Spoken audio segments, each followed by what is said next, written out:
Hello, my name is Clay. I currently work for AIG in their investments division.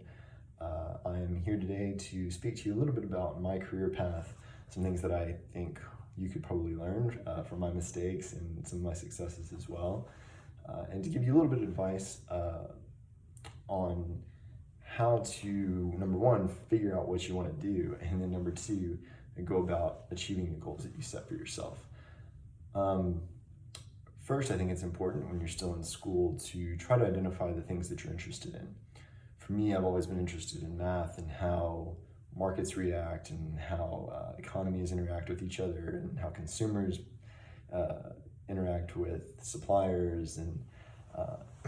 And so for me, when I was going through high school and middle school as well, I tried to really focus on math classes and algebra, and I debated on the side as well to try to improve my reasoning skills, my communication skills.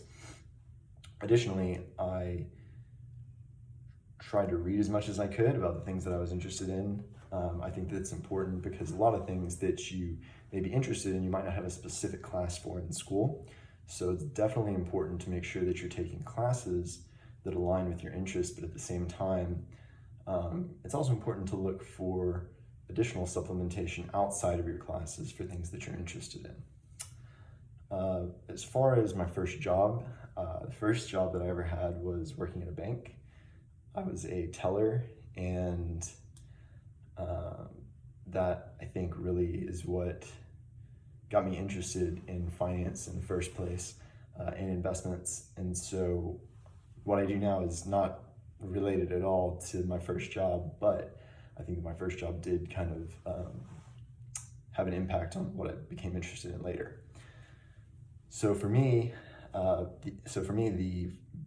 biggest thing that I've found over my career is your willingness to do more than what's asked of you, and your willingness to try new things and learn and work hard, and just honestly, effort is the biggest piece of any job, I think. Obviously, you have to have the technical knowledge, but a lot of effort can make up for a lot of other things, especially like if I'm looking to hire someone, if I have two candidates and they're relatively similar, maybe one has more experience, but the other one seems very genuinely to be motivated and a hard worker. That person's probably going to get the edge up, because it's really hard to make someone be motivated or make someone work hard. If someone's naturally a hard worker or naturally, wants to do everything they can to be successful, then that goes a long way. So I would definitely tell you that not only are your classes important, not only is figuring out what you want to do and making sure that you're learning about those things important, but two, when you go on job interviews, it's important to convey that you're willing to go the extra mile and you're willing to do more than what's asked of you in order to be successful and to help the company that you're working for. If you're working for a company, maybe you go into your own business, that could obviously has a lot more of a demand on your time and on your work ethic. But I'm not sure exactly what grade you guys are in, but if you're getting close to graduating, or even if you're still in high school, if you want to get a job, or you're thinking about going to college and you want to work during college, I would tell you that my biggest piece of advice for finding a job is to apply to anything that you're remotely interested in. Don't get downhearted when you don't get a reply. You're not going to get a reply from most places that you apply to. I've applied to a lot of jobs that I never heard back from, and that's okay. The biggest thing is, if you are remotely interested in a job, you should apply for it. Because the worst case is they tell you that either you don't get it, or they don't tell you anything, in which case you didn't get it. But even if they come back and tell you, hey, we want to give you a position, and you're like, well, I'm really not that interested in it, I just wanted to give myself the option, you're giving yourself more options by applying to everything that you think you might want to do, even if it's just a little bit. What I think is a mistake is to find one job that you think is the only thing that you want to do, apply to only that, and then if you get it, it's great, but the chances are you might not, because there's probably a lot of other applicants. And even if you're the best applicant, maybe you're not necessarily the best fit for that specific position. So I think it's important when you're looking for a job to just apply for everything, and then you really give yourself the most options. So once you have a job, I think one of the best things that you can do, like I said earlier, is to try to set yourself apart by doing more than what's asked of you. Additionally, it's important that you're able to work with other people, because for my job, it is a very individual job, but at the same time, I interact with a lot of people every day. And somebody that can't work well with others is going to struggle in a lot of business environments. Now, there's places that if you're not a people person, that's fine. I'm not saying you're not going to be successful. There's a lot of jobs out there that don't require the same level of interaction with other people, but many jobs do. So it's definitely a skill that can be developed, just like anything else. Maybe you're thinking like, I really not great at talking to people or whatever, but that's something that can be improved just like anything. So when you're doing projects in school, it's a great opportunity for you to maybe try to work with somebody that you haven't worked with before.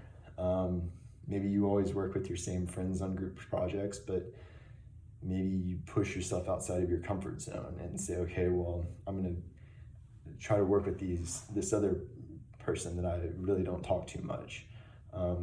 Because in the job world, there's going to be times when you take on projects with someone that you may have never spoken to before. And you're going to be expected to lead a successful project with these people. So, one, working hard. Two, being a team player, being able to work with other people. And then I think lastly, it's important to continually try to improve yourself. So not only do you need to work hard, but you also need to work efficiently, and you need to try to better yourself and improve your knowledge on whatever it is that you end up doing. Getting a position somewhere is great, and if you like that position and you don't want to move up or go anywhere, that's completely fine. But if you do aspire to climb the ladder or get a bigger job or better position, then it's important that you are either doing continuing education, getting certifications if the field that you're in requires those certifications, or continually trying to stay up to date on the latest of what's going on in your industry. So that being said, going all the way back to the beginning on what you want to do, I think in middle school and high school, it's really difficult to determine what your exact job is going to be 10, 20 years down the road. I know when I was in high school, I didn't even know that the job that I do now exists. And if you tried to explain it to me, I probably would have thought, man, that sounds really boring. But I enjoy it, and I think that my advice would be, if I could tell myself back then, would be to just migrate to the things that interest you. So if you're interested in math, take the hardest math class you can find.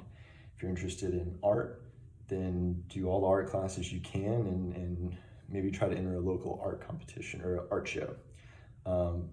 Whatever you're interested in, I think it's important that you try to cultivate that talent so that you can apply it to a job that you may not know exists right now.